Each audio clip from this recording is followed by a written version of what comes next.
ঘটনাটা যেদিকে তুমি নিয়ে যাচ্ছিলে এখন সেদিকে যাচ্ছে না। এটাই তোমার কাছে সবচেয়ে বড় শাস্তি। বাবা, বাবা আপনি কুল ডাউন করুন প্লিজ, শরীর খারাপ করবে। না,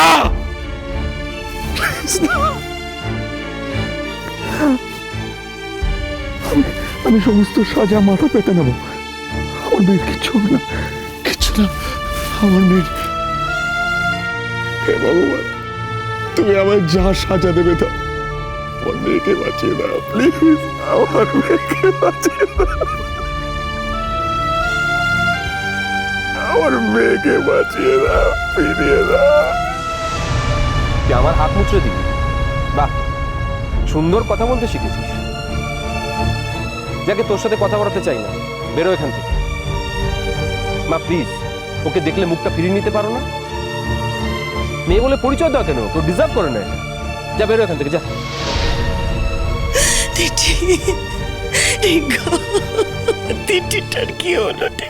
মা, তুমি কোনো অন্যায় করোনি। ঈশ্বর যে শাস্তিটা অনিন্দ্য সেনগুপ্তকে দেবে, কোনোদিন তোমায় দেবে না।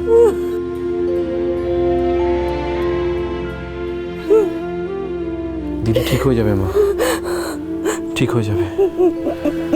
আমি যে কেন সকালবেলা কথাগুলো ওকে বললাম।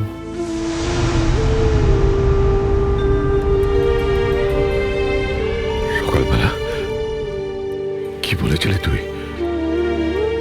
That's none of your business. আপনার বাড়িতে কি আমার বোন কেমন ছিল আমি তো জানতে চাইনি। আমরা অনুমান করেছিলাম। সেই বিষয়ে আমার দিদির সাথে কিছু কথোপকথন হয়, কিন্তু কি কথা হয় সেটা আমি আপনাকে বলতে বাধ্য নই।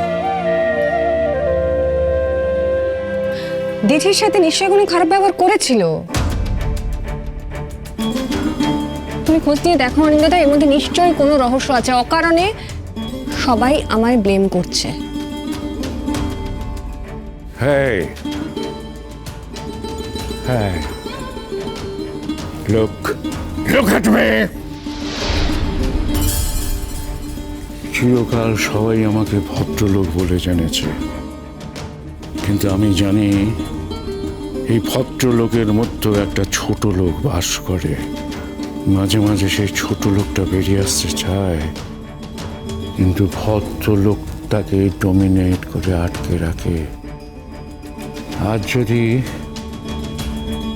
আমার ভদ্রলোকের মুখোশটা খুলে গিয়ে ছোট লোকটা বেরিয়েছে তোমাকে এক থাপ্পড় মেরে বুঝিয়ে দেয় তোমার সারা জীবনে কোনো শিক্ষা হয়নি, কোনো দীক্ষা হয়নি, তোমার মা বাবা কোনো শিক্ষা দীক্ষা দিতে পারেননি, তাই তুমি একটা অমানুষ তৈরি হয়েছ।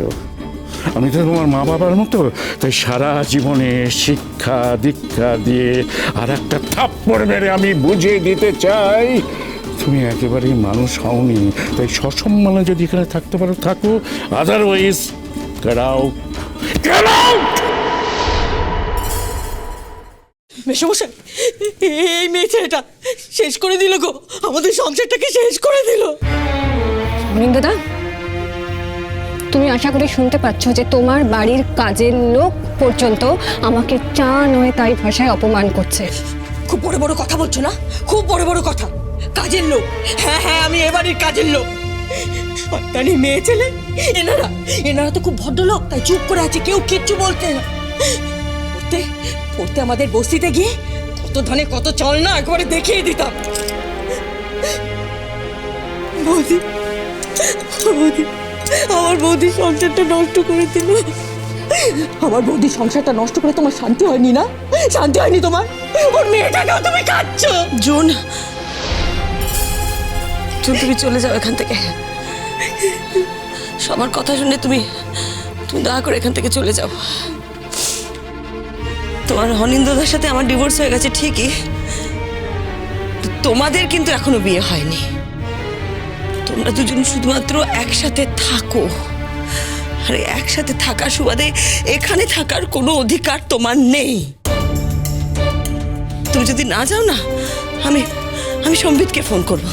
হ্যাঁ, আমি তোমার বরকে ফোন করব, ফোন করে বলবো যে কেমন স্বামী তুমি, নিজের বউকে ধরে রাখতে পারো না, বাজারে ছেড়ে রেখে দিয়েছো, সে অন্যের সংসার ঢুকে যাইছে তাই করছে, কেমন স্বামী তুমি। তাই বলছি তুমি চলে যাও এখান থেকে, চলে যাও, চলে যাও, চলে যাও। আপনার কি লজ্জা বলে কিছু নেই নাকি?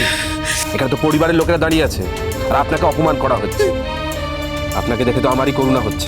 যান, বেরোন এখান থেকে, বিয়ের পর দেখুন, যান। মামি, ও মামি, এভাবে কেঁদো না, এভাবে কেঁদো না। আমার কথা মিলিয়ে নিও। দিদি কিচ্ছু হবে না, কিচ্ছু হবে না। ওর আমার ইচ্ছে করছে পুলিশ ডেকে ওকে এখনই বার করে দিই। উপর লোকাল পুলিশের ফোনটা আমাকে দাও না। বাবা প্লিজ, আমি রিকোয়েস্ট করছি, উত্তেজিত হবেন না, আপনার শরীর খারাপ করবে প্লিজ। সবাই ভিড় করে দাঁড়িয়ে আছেন কেন? না না, আমি ভিড়টা সরিয়ে দিচ্ছি। দাঁড়ান যাও, ওইদিকে যাও, মিঠু বউ, ও যাও বাবা, ওইদিকে যাও। বাবা আপনি আসুন প্লিজ। বাবা, বাবা বসুন। ঠিক আছে, ঠিক আছে। এত বছর বাদে আমার ছেলেটার সাথে আমার বৌমার ডিভোর্স হয়ে গেল। আমার নাতিটা মৃত্যু শয্যায়। তার জন্য দায়ী কে? এ দায়ী, তার জন্য দায়ী। দেখো, কোনো রেসপন্সিবিলিটি নিতে পারো না, রেসপন্সিবল হতে যাও কেন? বৌমা তো বারণ করে দিয়েছিল, শুনলে না? আমার ওই ছেলেটার লোভে আমার নাতনিকে নিতে তখন রাজি হয়ে গেল। আর কিচ্ছু সামলাতে পারবে না। পারবে কি করে? তুমি তো মানুষই নও, একটু অমানুষ, অপদার্থ। ওই জন্য তো নিজের স্বামী রয়েছে, নিজের স্বামীটাকে ধরে রাখতে পারলে না। পরের স্বামীকে নিয়ে সংসার করছো, পরে সংসার ভেঙে দিলে তো অপদার্থ। তোমাকে দিয়ে কিচ্ছু হবে না, কিচ্ছু হবে না। কি করবো বল, একে দিয়ে কিছু হবে? অপদার্থ। আমি ভাবতেই পারছি না আপনি এখনো দাঁড়িয়ে আছেন, আপনি এতটাই নির্লজ্জ। অন্য কোনো মহিলা হলে বলতো মাটি যেন ফাঁক হয়ে যায়, ঢুকে যায় তার মধ্যে, কিন্তু আপনি তো অসাধারণ একজন মহিলা। দিঠি সেনগুপ্ত বাড়ির লোক কে আছেন? আমি দিঠি নয় ডাক্তারবাবু। আমি অনিন্দ্য সেনগুপ্তর বাবা। কেমন আছে? ব্লাড তো চলছে, নিশ্চয়ই খবর পেয়েছেন। পেশেন্ট একটু একটু রেসপন্সও করছে। করছে। যদি রিকভারি হয়ে যায় তাহলে বাকি ট্রিটমেন্টটা আপনারা ওকে শহরে নিয়ে গিয়ে করিয়ে নেবেন। এমার্জেন্সি পিরিয়ডটা হোপফুলি আমরা কাটিয়ে দিতে পারবো। পারবেন ডাক্তারবাবু, আপনি নিশ্চয়ই পারবেন। আপনি আমাদের কাছে ভগবান। ডাক্তারবাবু, আমার মেয়েটাকে ভালো করে দিন। ডাক্তারবাবু, আমার মেয়েটাকে ভালো করে দিন। She needs psychological help. একজন সাইকিয়াট্রিস্টকে কনসাল্ট করে নেবেন। আপনি সেরকম অ্যাডভাইস করবেন। আজকে রাত্রিটা কি আমরা থাকতে পারি এখানে প্লিজ? এতজন নয়, আপনারা তো বাবা মা, আপনারা থাকতেই পারেন। আমি থাকবো। অফকোর্স। বলছি, আর কালকে কি এখান থেকে শিফট করানো যাবে? বলছি, আর কালকে কি এখান থেকে শিফট করানো যাবে? যাক, thank you so much. Thank you. Dinka শোন না, ডিঙ্কা। উপালদা, শোনো উপালদা, আমি বলছি কি, আমি কিন্তু দিঠিকে আমার কাছে নিয়ে যাবো। হ্যাঁ, দিঠি আমার মেয়ে, আমি ওকে আমার কাছে নিয়ে যাব। কোনো আইন কিন্তু আমাকে আটকাতে পারবে না, কেউ আটকাতে পারবে না। আমার মেয়ে অসুস্থ, আমার মেয়েকে আমি আমার কাছে নিয়ে গিয়ে রাখবো। কেউ যেন আমাকে বাধা না দেয়। আমার মেয়েকে আমি অন্য কোথাও যেতে দেব না। ওকে রাখার অধিকার আমার আছে তো। হ্যাঁ, কেউ আমায় আটকাতে পারবে না। কোনো আইনের প্রয়োজন নেই শ্রীময়ী। দিদিকে তোমার কাছেই রেখো।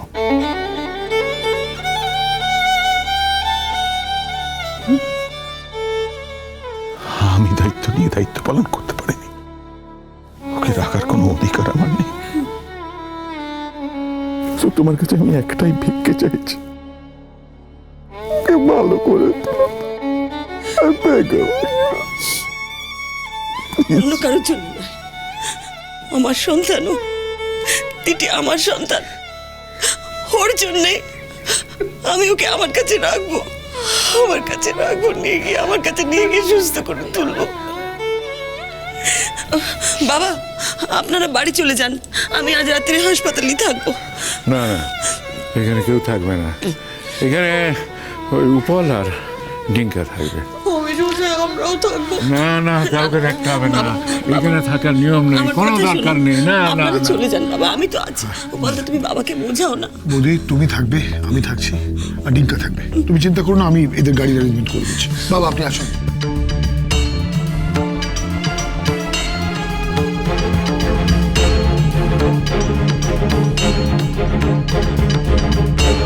আমি আসছি অনিন্দ্য।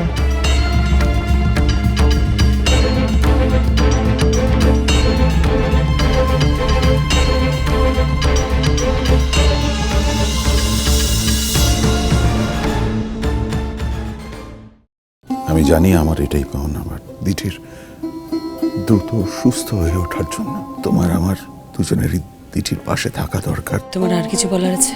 অনেক কিছু বলতে ইচ্ছে করছে, কিন্তু হয়তো সেই কথাগুলো আর কোনোদিন বলা হবে না। তোমার নতুন সংসার, নতুন স্বপ্ন, তার কি হবে? সব আমি নিজের হাতে বিসর্জন দিয়ে দিয়েছি সময়।